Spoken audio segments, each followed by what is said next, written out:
back to Game Adventures, the holiday special. We are now joined by local Triad basketball star Jalen Cone of Walkertown High School. How's it going, man? Good, everything's great. Yeah, so I really appreciate Jalen coming. You're under the weather this week, I know. Yeah, I shook hands with him too. I know, we're gonna not good.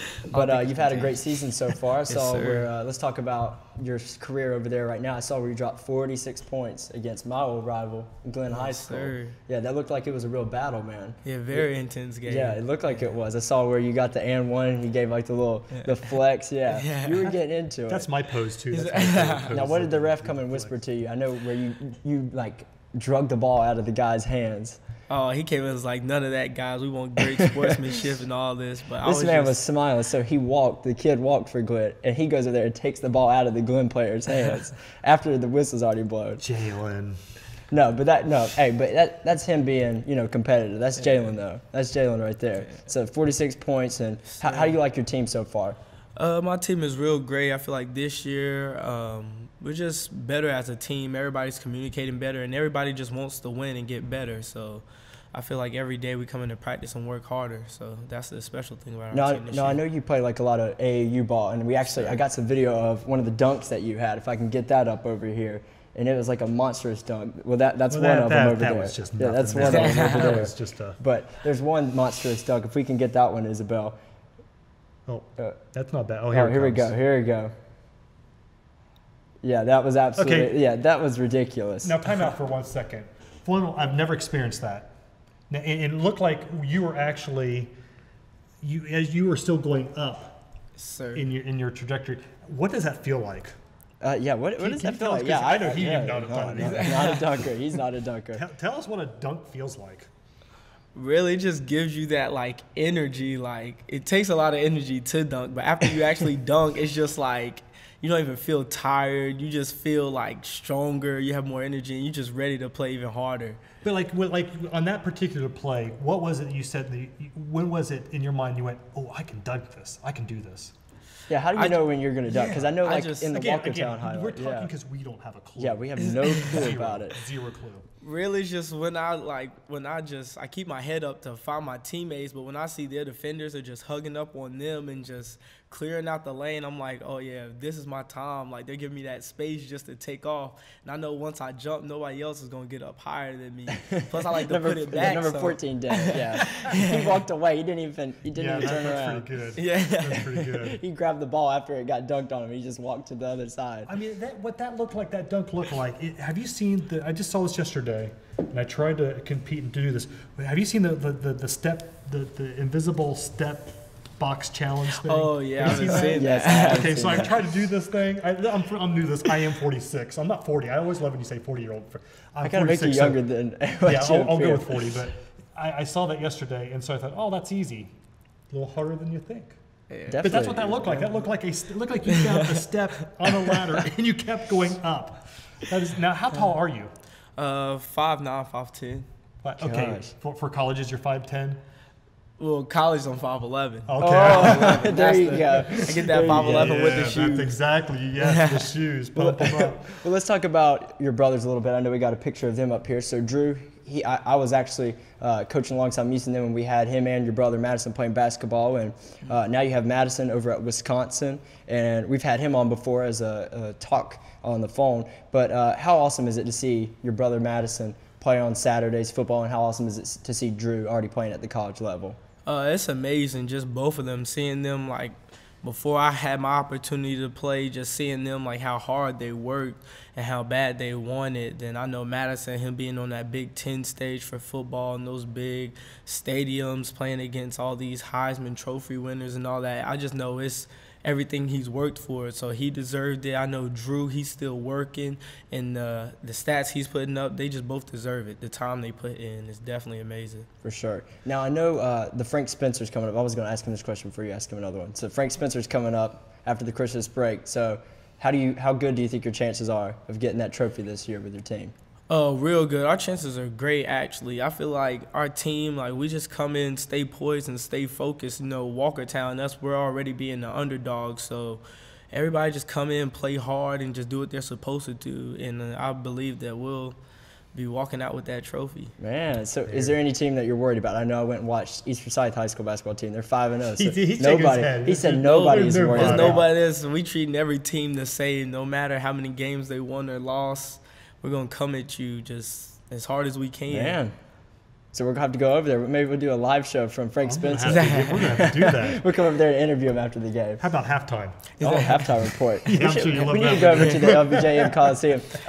We would like to do the halftime show for every Frank Spencer game. Fantastic. Yeah, come on, Frank. Is Frank alive? No, Frank's not alive. Dead? I don't think. I don't think so. All right. Here, wrap up I with your question. have a question for you because here's a fun little fun fact here. Ready? When your brothers were at FCA, of course, I'm sure you were too, but when your brothers were at FCA, they always had this fun deal where they would like to play our staff, FCA's First Christian Academy at First Christian Church, and they used to like to play the staff, our ministerial staff in basketball once a year. And I know where this is going. We lost horribly every time we ever played. And so I've been on the court with both your brothers, I'm proud to say, and I did not do very good with either of them playing. Now I have a question for you because Madison obviously is known for his football, but he was quite a basketball guy too, and of course Drew is fantastic. If you're playing horse, okay, you got to throw the dad in there and Joy. You got to throw Joy in there. We'll throw him on. Joy's averaging like 14 points. Yeah, in women's she basketball may be the little Spitfire. I know. Best of them all. So here's the question then. If Miss Cone can play some ball too, she's in there too. she can play some ball too. We got a shout out to her. If you're all playing playing horse, we'll start with horse. Who's the last place? Who's in last place? Who gets out first in horse?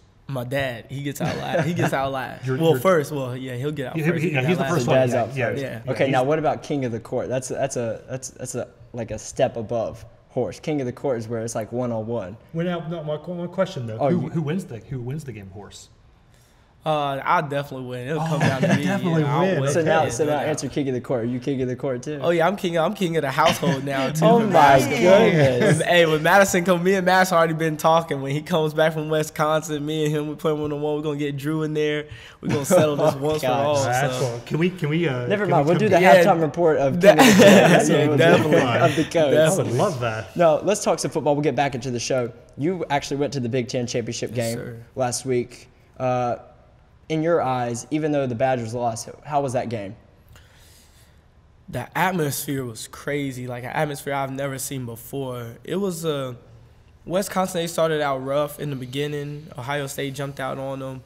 And then I know the Wisconsin offense started out really slow, and the defense had to make things happen. But it was a great game as it went on in the second half came. So yeah, so I don't know. Was it 50-50 for the fans? Because all I could see was just red on TV. No. Yeah, I had no idea. Ohio State definitely had the majority in the stadium. I mean, you really couldn't tell from our point of view. Yeah, walking the streets and the fan fest, it was majority Ohio State. Like, they travel really well. So. Yeah, they travel pretty well. Yeah, that's the word on the street is they travel pretty good. That was an interesting game. Now where do the family get to sit? Where were you all sitting? We get to sit like right beside like the tunnel where the players come out of, and like towards like the bench, like kind of behind the bench in that section right there. And so we're actually like right there close near the field with all the other families. So wow. Man. I'll tell you what, I wish that you could have had one more extra ticket. I know, we got a bone to pick with Miss Cone. Is Miss Cone on that schedule? Cone, but I didn't get that invite. I know. Man, we should have had him on sooner so we could brown those a little bit. My invite must have been lost. Well, let's jump back into the show with a segment. And so, Alabama versus Ohio State controversy. I know since you've been kind of sick or whatever, so you've seen some Sports Center and stuff. Did the committee get it right in your eyes? I already know what Tim's answer is going to be, but do you think Alabama should have been in over Ohio State or Ohio State in over Alabama? Ooh, that's a tough question because Ohio State, they did come back and deserve it, and they got that. Like, I feel like they did deserve a spot in the top 4, but Alabama, it's just hard to beat Alabama. You know, they recruit like 3-4 deep at every position, just 5-star recruits, and they just never. I guess you would say they never disappoint the crowd, like with the win, especially when it comes to big games like this. So it's hard to turn down Alabama, but I feel like they're going to end up proving that the committee did right by giving them that top 4 spot. You think they look pretty good against Mercer, huh? Yeah. Man, they really did well. Here's why I think they picked Alabama. I think instead of doing a resume test, they did the eye test. I think all those coaches in there, I know I hate to say it, like Ohio State did deserve to be in there, but I think they went in and they said, if you're Clemson, who would you rather play that you could beat? And I think, they look at it and like, okay, Ohio State put up a stinker against Iowa. And so I think they're like, okay, who do you not want to play? And if I'm Clemson and Dabo Swinney, I don't want to play Alabama because they show up. Like Jalen said, it's Alabama. They show up. And Ohio State was one of those teams this season that sometimes it showed up and beat the daylights out of Michigan State, or sometimes it came and it was excellent on both sides of the ball and beat Penn State, or they just put up an absolute awful game against Iowa. And I think that's what they did. I think it's simple math. 55 plus 24 equals not in. Really and truly. But if I were to go a little deeper in it, you could argue for Alabama. I could argue for Ohio State. And I think we could still, no one could really truly come to a consensus. We could both win that fight. It's equal. I think that the threshold was very small in nature. It's just Definitely. The way it is. And I'll be honest with you, what happened after Iowa, for me, was gravy, because I just felt like that all was lost. So to actually even feel like you got even somewhere close to being there is pretty cool. I think that the Ohio State USC game is going to be one of the highest rated games beyond the other the Final Four games. Man. I mean, you got two blue bloods playing against each other. So I think the Cotton Bowl, it will be good. You win that game, you're 12-2, you're in the top 3. You know what? If that's an unsuccessful season, then daggone it, consider it done. Well, here, we're not going to make our picks, but since Jalen's not going to be there for our Final Four picks, who you got between the two games, Oklahoma and Georgia and Alabama and Clemson? Give us your picks for those two games. Ooh, that's a tough one. I'm definitely going to have to say Oklahoma for the Oklahoma-Georgia game. I feel like Baker Mayfield, he's just going to show up and show out. Yes, he will. I like this guy. I feel like he's going to show I don't think you're going to like his Alabama-Clemson pick. Maybe not. Wait a minute. That's a tough one.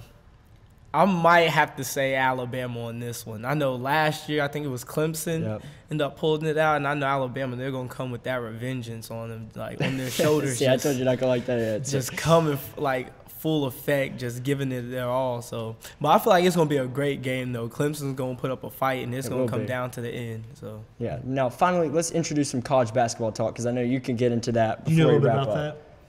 Yeah, a little bit. Is that something that's kind of down your okay? We'll just a tad ask bit. the kids some questions. Well, last night, Kansas, actually, before I ask this question, well, here, I'll ask this question first. No, so, do what you want to do. Yeah. So Duke is number 1. Number 2 is Kansas. Michigan State at number 3, and Villanova at number 4. And my question was, which team can stay in the top 4 till the end? But that question was kind of answered last night. I'm going to take Kansas out. Yeah, I'm going to take Kansas out. No, clearly, Kansas. They lost last night. But out of the other teams, do you think Duke can stay undefeated? I know Michigan State. They absolutely. Yeah.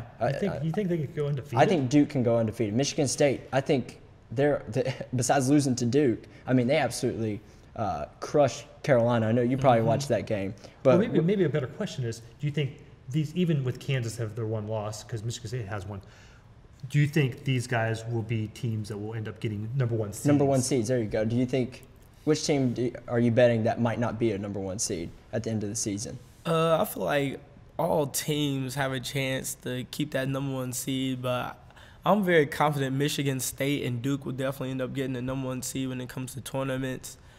Villanova, I know they're always one of those teams that's like Villanova, they don't have all the top 5, like the 5-star recruits, but they do end up coming in. Yeah, they show up against and shock Gonzaga a lot the of other people. night. Yeah, they beat them 88-72 on Tuesday, so they looked pretty dominant. And then, like you're saying, Michigan State, on the other hand, they squeaked by Rutgers the other night. But Miles Bridges, I mean, I mean, he's unstoppable. I got him on Yeah. my college basketball fantasy team. Tim didn't want no part of that. 0. But what about Duke? How do you like Marvin Bagley? Because that dude is a beast. Marvin is amazing. I remember when I was younger, like just starting to play travel ball. He played for an organization called We All Can Go.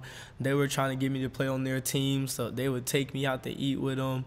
And I'll be sitting there, Marvin be at the table right there with me, and just hearing about him then and over the years watching him, it's like he's just a different breed. Like, he's rare, especially he's starting to take his shot out to the three-point line, and he's just going to become more unstoppable as the year goes on, and especially down there with Wendell Carter. I think that's his name, yeah.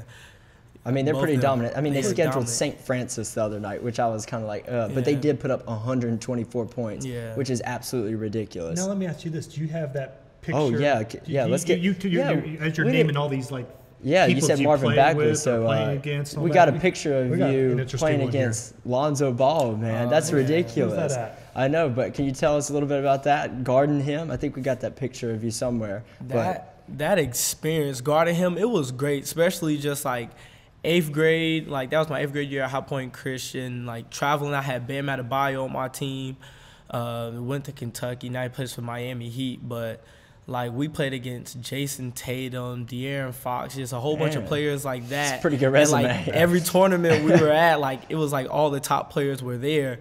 But like guarding Lonzo, like, I know, here's the picture right here. Yeah, it's different actually, like, just guarding him. Like, you see what he does on TV, but you can see I'm actually holding his jersey a little bit, because like, you get to that level, like, I'm thinking like I can hang out with those guys, 8th grader. Those guys, it was like a different type of strength out there, different type of like athleticism, plus me being an 8th grader. When I step on the court, he's like, nah, I can't let this 8th grader try to come out and guard me, especially that game was on ESPN. So like, he was just like, yeah, I'm about to embarrass this little kid. So it was good. It was a great experience to show me like where I'm trying to get to and how hard I need to work. So 2 years ago, you're guarding him, and then this year, LeBron James is guarding him. Huh, interesting. Yeah, I know. Man, look at this second. guy that we got on our show. Did you ever want to steal the ball at one point and find his father and throw a basketball at his face? Did that ever come up?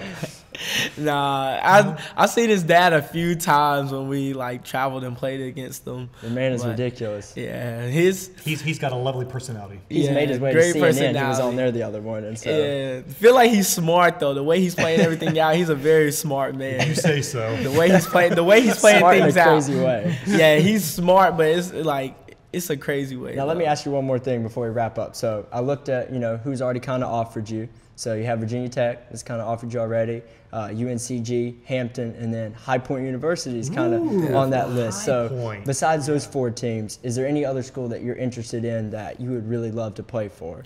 Definitely. All the other schools recruit me. I'm definitely like very interested in them, getting to know their coaches better.